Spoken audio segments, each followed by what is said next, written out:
Friends, welcome to origins ईशाला। और आज के इस वीडियो में हम डिस्कस करने वाले हैं पाइथन से रिलेटेड एक और important topic and that is variables. तो अब अगर मैं बात करूं वेरिएबल्स की, आप देख सकते हैं मैं यहाँ पे एक फाइल में काम कर रही हूँ दैट इज variables.py और मैंने यहाँ पे एक वर्ड लिखा है वेरिएबल्स। अब अगर मैं बोलूँ आपको जनरल डिस्क्रिप्शन कि वेरिएबल्स होते क्या है, अगर आपको कोई पूछ रहा है ये सवाल तो आंसर क्या होना चाहिए? तो वेरिएबल्स आर बेसिकली कंटेनर यानी जिसमें आप कुछ रख सकते हो।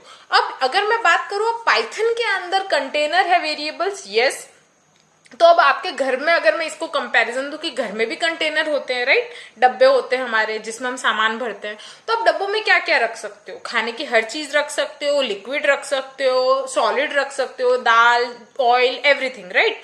तो यहाँ पे भी पाइथन के अंदर ऑब्वियसली आप खाने की चीजें नहीं स्टोर करेंगे, but different variety of data आप रख सकते हो वेरिएबल्स के अंदर।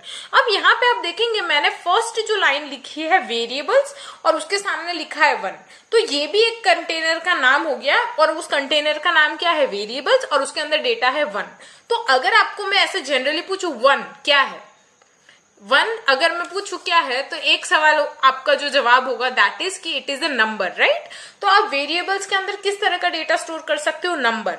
अब नंबर में भी दो तरह के नंबर्स होते हैं, एक होता है आपका जो नॉर्मल 1 होता है वो, और दूसरे किस तरह के नंबर होते हैं?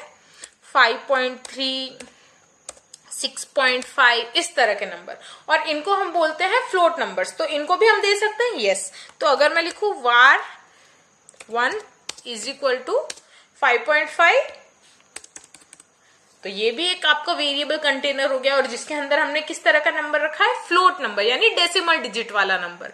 तो ये दो तरह का डेटा हुआ। इसके अलावा आप क्या रखोगे? जैसे स्ट्रिंग डेटा होता है, स्ट्रिंग डेटा यानी आप जो बोलते हो, जो लेटर्स होते हैं वो। तो यहाँ पे मैं लिखती हूँ var2 और यहाँ पे मैं इसको दे दूंगी स्ट्रिंग। अब स्ट्रिंग जब लिखते हैं वो कभी भी अपर इन्वर्टेड कोमास के अंदर ही लिखा जाता है। अगर आप डायरेक्ट लिखेंगे तो वो एरर बताएगा। जैसे कि अगर मैं यहां से ये निकाल दूं तो देखिए नीचे येलो लाइन आ रही है इंडिकेटिंग कि यहाँ पे एरर है। तो आपका जो डेटा है वो कभी भी अगर स्ट्रिंग है तो वो अपर इन्वर्टेड कोमास में आएगा। तो ये हो गया तीसरा तरह का डेटा। चौथा जो है दैट इज बुलियन। बुलियन यानी ट्रू और फॉल्स। तो आप इसको या तो ट्रू दे सकते हो या तो फॉल्स दे सकते हो। तो इस तरह से ये कुछ बेसिक तरह का डेटा है जो आप वेरिएबल्स में रख सकते हो। अब एक और सवाल आना चाहिए दिमाग में कि तो हम कितने वेरिएबल्स बना सकते हैं? तो ऐसी कोई एक्सटेंट लिमिट नहीं, यानी आप बहुत बड़ी कोडिंग कर रहे हैं तो एक एक फाइल के अंदर बहुत सारे अलग अलग वेरिएबल्स बना के उनके अंदर डेटा स्टोर कर सकते हैं। तो ये हो गया कुछ बेसिक डिस्क्रिप्शन की भाई वेरिएबल्स क्या है और क्या क्या स्टोर करते हैं। अब एक और सवाल आता है कि इनका नामकरण कैसे होना चाहिए।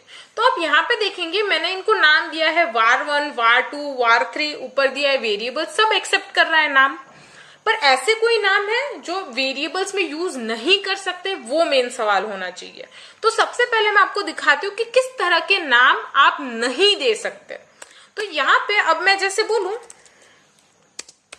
Is equal to string hi, ये वैलिड है? नहीं है। यानी आपका जो वेरिएबल का नाम है, यानी आप कोई वेरिएबल ले रहे हो तो उसको आप जब नाम दोगे, जैसे यहाँ पे लिखा है मैंने var1, var2, var3, वो कंप्लीटली नंबर बेस्ड नहीं हो सकता। सबसे पहली चीज नंबर नहीं आएंगे। तो यहाँ पे हम कमेंट में लिख देते हैं numbers can't be used alone. अब दूसरा कौन से तरह का जो नोमेनक्लेचर है वो नहीं चलेगा। तो जैसे मैं आपको गलत चीजें बता रही हूँ तो नीचे रेड लाइंस आनी चाहिए, वो भी आप देख सकते हैं कि ऊपर गलत था तो रेड लाइन आई है। दूसरा है कि अगर आपका जो नंबर है सिर्फ स्टार्टिंग में नंबर है और फिर पूरा आपका अल्फाबेटिकल है, क्या वो चलेगा? वो भी नहीं चलेगा। देखिए एक एग्जाम्पल देती हूँ, 1 वार। तो अगेन आप यहाँ पे नोटिस करेंगे मैं इसको कुछ अलॉट करने की ट्राई कर रही हूँ, असाइन करने की ट्राई कर रही हूँ, नहीं हो रहा है। यानी ऐसा नाम जिसके स्टार्टिंग में फर्स्ट कैरेक्टर अगर नंबर है, first character number is not allowed.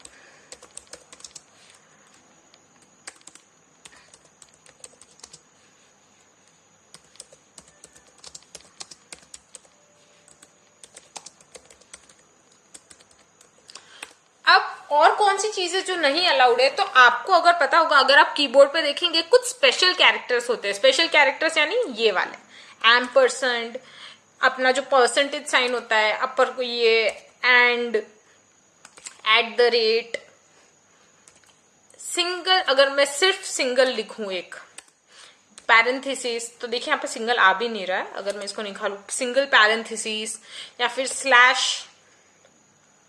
या फिर सिंगल कर्ल, इस तरह के, यानी आप समझ गए होंगे कि जो स्पेशल कैरेक्टर्स हैं ये सब कोई भी नाम में बिल्कुल अलाउड नहीं है। बिल्कुल मतलब बिल्कुल भी नहीं। जैसे अब ये तो मैंने एक लाइन में लिख दिए, तो ये सब तो गलत है ही। प्लस अगर मैं ऐसा कुछ लिखने चाहूँ हैश, तो हैश तो वैसे भी इसमें आ जाता है कि हमारा कमेंट लाइन है, तो वो आप कंसिडर, वो तो बिल्कुल भी नहीं होगा। यानी देखिए हैश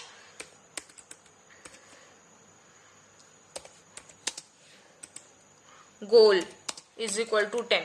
तो ये लाइन अगर आप देखेंगे, ये है ना हमारी वैसे भी ग्रेइश लाइन आ रही है। रीजन इज हैश अपने आप में क्या है, कमेंट लाइन का पार्ट, तो वो तो कंसिडर ही नहीं करना है। अब इसको अगर निकाल के मैं अल्फा यानी एट द रेट लगाऊं तो भी गलत है, एट द रेट के बदले डॉलर लगाऊं तो भी गलत है, परसेंटेज लगाऊं तो भी गलत है। यानी इस तरह के, आपको अब क्लियर हो गया होगा कि इस तरह के ये जो ऊपर मेंशन किए हैं मैंने स्पेशल कैरेक्टर्स, ये अलाउड बिल्कुल नहीं है। तो ये एक और चीज है जो हमारे नामकरण में से निकल जानी चाहिए। Special characters are not allowed. अब एक और चीज होती है कि इसमें आप एक ऐसी चीज है जो आप यूज कर सकते हैं, वो आपको मैं लास्ट में बताती हूँ। ये मैंने बता दिया कि इसमें क्या क्या यूज नहीं करना है। अब इसके अंदर हमने ये सारे वेरिएशन देखे कि क्या क्या यूज नहीं हो रहा है, पर इसके साथ एक और चीज है जो अलाउड नहीं होती, दैट इज कीवर्ड्स। तो कीवर्ड्स क्या होते हैं, जैसे आप इफ एल्स लूप लिखते हैं, इफ यहाँ पे i इज इक्वल टू 0, जैसे मैं दे रही हूं डेटा, तो अब मैं बोलू इफ इज इक्वल टू 5, अगर मैं ऐसे लिखने चाहूँ चलेगा? नहीं चलेगा। तो जो हमारे ऐसे वर्ड्स हैं जो पाइथन खुद प्रोग्रामिंग के कोडिंग के अंदर यूज करता है, वो भी अलाउड नहीं होंगे। जैसे इफ हो गया, एल्स हो गया, फॉर हो गया, वाइल, नॉट, नन, ट्रू। यानी आप ये नाम नहीं दे सकते। अब मैं यहां पे जैसे लिखना चाहूं ट्रू इज इक्वल टू 1, तो ट्रू अपने आप में इंटरनल बुलियन में यूज कर रहा है ऑलरेडी पाइथन, तो उसके लिए ये वैल्यू काम की नहीं है, तो ये भी निकल जाएंगे। तो इस तरह से अगर आपको मैं और भी सजेस्ट करूं वाइल, नॉट के अलावा, तो रिटर्न, इस तरह के DEF डेफिनेशन का जो हम स्टार्टिंग में फंक्शन में लिखते हैं, वो ये जितने भी है ये सारे के सारे अलाउड नहीं है, because they are all keywords. तो keywords also are not allowed. ये सब चीजें हो गई, मैंने आपको बता दिया कि क्या क्या यूज नहीं हो सकते। नंबर्स कंप्लीट है वो यूज नहीं होंगे। अगर आप स्टार्टिंग में नंबर रख के फिर कोई नाम लिख रहे हैं अल्फा वैल्यू में, तो भी यूज नहीं होंगे। स्पेशल कैरेक्टर्स है वो यूज नहीं होंगे। और जो कीवर्ड्स है, जो भी पाइथन के कीवर्ड्स है जो आप कोडिंग करते हैं उसमें यूज होते हैं, वो भी आप नाम देने के लिए यूज नहीं कर सकते। तो आप सोच रहे हो कि ये नहीं देने की चीजें समझ आ गई, तो यूज क्या किया जाए? तो यूज करने में हमारे पास होते हैं अल्फा न्यूमेरिक वैल्यूज। तो अल्फा न्यूमेरिक सोच रहे होंगे तो आप बोलोगे ये भी तो अल्फा न्यूमेरिक था। यस, ये भी अल्फा न्यूमेरिक है, पर स्टार्टिंग में नंबर नहीं होना चाहिए। तो यहाँ पे जैसे आप ऊपर देखेंगे मैंने var1 लिखा है, तो देखिए एक पूरा अल्फाबेट का पार्ट भी है और यहाँ पे नंबर भी है, तो वो अलाउड है। यस, यहाँ पे इस तरह के वेरिएबल्स अलाउड है, बस स्टार्टिंग नंबर से नहीं होनी चाहिए। तो क्या क्या अलाउड है? Alpha numeric values, names. तो अल्फा न्यूमेरिक नेम्स में अब देखिए अल्फा न्यूमेरिक नेम्स अगर मैंने लिखा है, आप देख रहे हैं बीच में गैप है और उसमें भी रेड लाइंस आ रही है, तो यानी अगर आप यूज कर रहे हैं नाम तो आपको बीच में गैप नहीं रखना है। तो आप बोलोगे अब गैप नहीं रखना है पर स्पेस रखना हो तो क्या करेंगे? तो यूज कर सकते हैं अंडरस्कोर। तो ये एक बहुत ही इंपॉर्टेंट चीज होती है कि आप जब नाम देते हैं तो वहां पे आप जब ये लिख रहे हैं सब, और ये यहाँ पे इसकी वजह से एरर आ रही है, मैं ये आपको निकाल देती हूँ। आप सोच रहे होंगे क्यों गड़बड़ आ रही है। अब देखिए चली गई। तो जब आप अल्फा न्यूमेरिक वैल्यूज लिख रहे हैं तो उनके बीच में आप स्पेस अगर रखेंगे तो वो भी एक तरह की एरर होगी, तो उसमें कंटिन्यूएशन होना चाहिए। तो कंटिन्यूएशन के लिए हमारे पास जो चीज हम यूज करते हैं यूजुअली कोडिंग में, दैट इज अंडरस्कोर। तो यस, अंडरस्कोर अलाउड है। तो आप सोच रहे हो ये भी स्पेशल कैरेक्टर में इसी की बात कर रही थी, ये स्पेशल कैरेक्टर है एक तरह का, बट ये अलाउड है, इसके अलावा और कुछ नहीं है। अब यहाँ पे अब जैसे ये नाम स्टार्ट किया है मैंने अल्फा न्यूमेरिक वैल्यू, अब जैसे एक यहाँ पे एरर थी कि नंबर स्टार्टिंग में था तो एरर थी, पर अगर आप अंडरस्कोर अल्फा लिखेंगे और उसको मैं वैल्यू दूंगी हेलो, तो वो एरर नहीं देगा।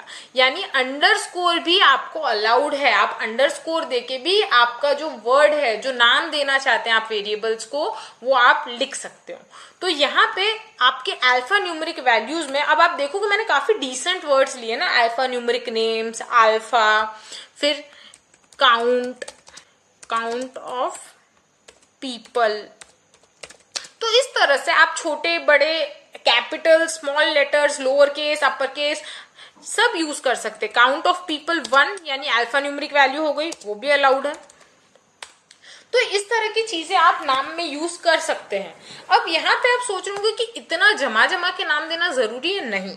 लेट्स से अगर मैं यहाँ पे लिखती x इज इक्वल टू 10, ठीक है, y इज इक्वल टू 10, वो भी ठीक है, किसी को कोई दिक्कत नहीं है। पाइथन के लिए वो भी एक वेरिएबल है, यानी आपका वेरिएबल जो है वो एक सिंगल लेटर का भी हो सकता है, और आप 10 वर्ड लेके यूज करके अंडरस्कोर लगा के भी बनाना चाहे वेरिएबल का नाम तो भी बना सकते हैं। पाइथन को उससे कोई प्रॉब्लम नहीं है, वो हमारी अंडरस्टैंडिंग पे होता है। अब जैसे यहाँ पे आप देखेंगे अल्फा न्यूमेरिक नेम्स, मैंने सामने 10 लिखा है, तो अगर आप उसको पढ़ने जाएंगे तो आपको एक वर्ड आ जाएगा ना, ओके अल्फा न्यूमेरिक नेम्स की बात हो रही है, और अगर एक्स लिखूं तो सिर्फ एक एक्स है। तो आप सोच रहे हो कि इसका यूज कहाँ है। अब जैसे आप कोई कोड लिख रहे हो, बहुत बड़ा कोड लिखा है, वहां पे मैं बोल रही हूँ कि I am counting number of old people, तो अगर यहाँ पे मैं लिखूं x is equal to 10, y is equal to 10, और मैं नीचे लिखू आपके लिए लेट्स से नंबर, आप देख लोगे मैंने बीच में अभी भी अंडरस्कोर यूज किया है, old man is equal to 50, और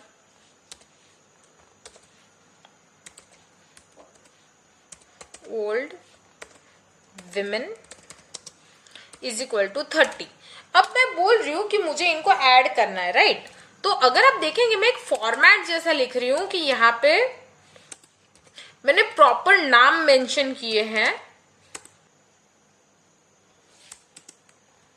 अब देखिए अगर सम ऑफ ओल्ड पीपल को मैं अगर यहाँ पे लिखूं इसको एडिशन करके, राइट, एक प्रॉपर हम लोग है ना वर्ड मैं आपको बता के दे रही हूँ कि हम क्या समझने की ट्राई कर रहे हैं कि हम लोग क्यों इतने डिटेल्ड नाम लेते हैं या इतने स्पेसिफिक नाम लेना क्यों जरूरी है।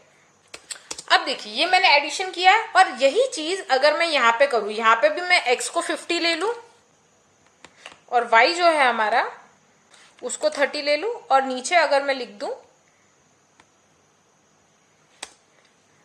z is equal two plus y। अब अगर आप पाइथन के लिए देखेंगे तो पाइथन के लिए ये दोनों ही चीजें एक बराबर है, दोनों ही चीजें, यानी ये जो आपका कोड पार्ट है इतना जो मैंने सिलेक्ट किया है वो, और ये दोनों का आउटपुट एग्जैक्ट सेम आने वाला है। तो अगर आप देखेंगे प्रिंट करके, मैं सबसे पहले ऊपर वाले जो है उनको थोड़ा बाहर कर देती हूँ यहाँ से, यानी आगे हैश लगा लेती हूँ तो ये कमेंट लाइन हो जाएंगे। अब यहाँ पे अगर मैं लिखूं लेट्स से प्रिंट z, तो यहाँ पे क्या होगा, जो आउटपुट है वो प्रिंट होगा। और इसी तरह से यहाँ पे मैं लिख दूं प्रिंट टोटल पीपल। अब यहाँ पे अगर आप इनको रन करके देखेंगे तो देखिए दोनों का ही आउटपुट 80 है, यानी सेम आउटपुट है। पर यहाँ पे अगर आप नाम को नोटिस करेंगे तो जो आपको बेटर अंडरस्टैंडिंग दे रहा है कि जो हमने 50 लिया है वो क्या है, ऑब्वियसली ये नीचे वाले वर्ड्स हैं जो मैंने प्रॉपर लिखे हैं। तो इसी तरह से आप जब नाम देते हो, ऐसा जरूरी नहीं है कि आपको है ना एकदम बड़े बड़े नाम देने हैं या आपको ऐसे स्पेसिफिक एक लेटर का ही नाम देना है। अगर आप कोडिंग नॉर्मली कर रहे हो आप छोटे नाम लोगे चलेगा, बट आप जैसे जैसे प्रॉपर कोडिंग करते हैं तो वहां पे आपका प्रेफरेंस होना चाहिए कि आप इस तरह के नाम दे कि उस कोड को आप 1 महीने बाद या शायद 3 महीने बाद भी आकर अगर पढ़े तो आपको पता चले कि आपने क्या वेरिएबल किसको अलॉट किया है, क्या वैल्यू दी। दी है। तो ये आपका एक पैटर्न होना चाहिए। अब यहाँ पे आप देखेंगे मैंने जो अंडरस्कोर वाला यूज किया है method, that is known as Pascal case. Yes, तो इसका जो एक नाम है यानी एक तरीका है जिसको हम बोलते हैं पास्कल केस। तो ये एक वन ऑफ द वे है कि आप किस तरह से कोड लिखते हैं। अब आप सोचेंगे क्या यही एक तरीका है? नहीं, आपका जो तरीका है वो 3 तरीके होते हैं एक्चुअली। एक ये तरीका हो गया पास्कल केस, दूसरा होता है एक जिसको हम बोलते हैं कैमल केस। तो कैमल केस में क्या करेंगे, अब आप यहाँ पे देखेंगे मैंने जो वर्ड लिखा है सेंटेंस, इसमें हर एक वर्ड का इनिशियल लेटर मैंने कैपिटल रखा है और बाकी के स्मॉल रखे हैं। तो ये भी एक तरीका होता है जिससे आप नॉमेनक्लेचर यूज करके वेरिएबल को नाम देते हैं। अगर आप स्टैंडर्ड कोडिंग करते हैं यानी आप प्रोफेशनली जब करते हैं या कुछ प्रॉपर बना रहे हैं ऐप में भी या कुछ डेवलप कर रहे हैं तब, तो ये एक तरीका होता है। अब इसी तरह से आप चाहे तो ये भी लिख सकते हैं, टोटल काउंट ऑफ पीपल। तो ये एक तरीका है कि आप इस तरह से नाम दे सकते हैं। अब आपके ऊपर, आपको जो पसंद है, जो आपको कंफर्टेबल लगता है वो आप यूज कीजिए। आपको ऐसे कोई रोकने वाला नहीं है कि भाई आपने क्यों ऐसा ही तरीका यूज कर लिया, बट ये एक प्रेफरेंस होता है कि इस तरह से लिखा जाता है। बाकी तो आप इस तरह से भी लिख दो ना भाई, इज इक्वल टू 50। देखिए ये भी राइट है, इसको भी कोई प्रॉब्लम नहीं है। बट आपको जो मैंने लॉजिक बताया कि प्रेफरेंस क्या होती है कि आपको समझ आ जाना चाहिए पढ़ने के बाद कि ओके इस वेरिएबल को हमने ये वैल्यू असाइन किया और ये वेरिएबल क्या सिग्निफाई कर रहा है, क्या बताना है ट्राई कर रहा है। तो आई होप ये जो वेरिएबल का थोड़ा कंसेप्ट है, नोमेनक्लेचर वगैरह है, आपको क्लियर हुआ होगा। मैंने आपको एक बार जो जो बताया उसका रिकैप दे देती हूँ। तो सबसे पहले वेरिएबल्स क्या होते हैं, दे आर कंटेनर जिसमें आप किस तरह का डेटा रखोगे, नंबर्स जिसमें फ्लोट नंबर भी आते हैं, इंटीजर भी आते हैं, स्ट्रिंग वैल्यूज भी आप रख सकते हो और बुलियन भी स्टोर कर सकते हो। और इसके अलावा भी डेटा टाइप होते हैं जैसे नन हो गया और भी होते हैं।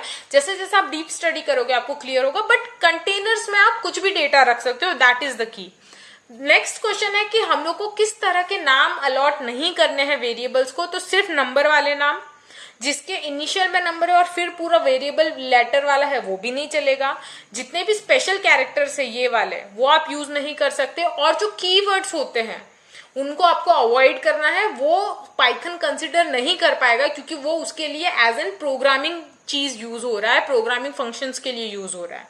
दूसरी एक चीज है कि अगर आप लेट्स से कुछ नाम लिख रहे हैं बीच में स्पेस अलाउड नहीं है, यानी इस तरह से अगर आप लिखेंगे दैट इज एन एरर, तो आपका स्पेस नहीं होना चाहिए। तो अगर आप स्पेस फिर भी रखना चाहते हैं तो अंडरस्कोर यूज कर लेंगे, तो ये एक तरीका होता है। और स्टार्टिंग में भी अंडरस्कोर अलाउड है। तो अंडरस्कोर एक ऐसी चीज है जिसे हम लोग नाम देने में यूज कर सकते हैं। अब नाम देने के जो तरीके की बात थी, तो आप स्मॉल लेटर 1 कैरेक्टर नेम भी दे सकते हैं जैसे XYZ, या आप पूरा प्रॉपर डिटेल्ड नाम दीजिए, कोई दिक्कत नहीं। आप नंबर्स का भी यूज कर सकते हैं जैसे ओल्ड मैन 1, वुमेन 2, इस तरह से भी आप नाम दे सकते हैं। तो यहाँ पे अल्फा न्यूमेरिक वैल्यूज अलाउड है। अब यहाँ पे आप देखेंगे यहाँ पे येलो लाइन आ गई है, रीजन मैंने यहाँ पे 1 2 लिख दिया था, अब देखिए चली गई है।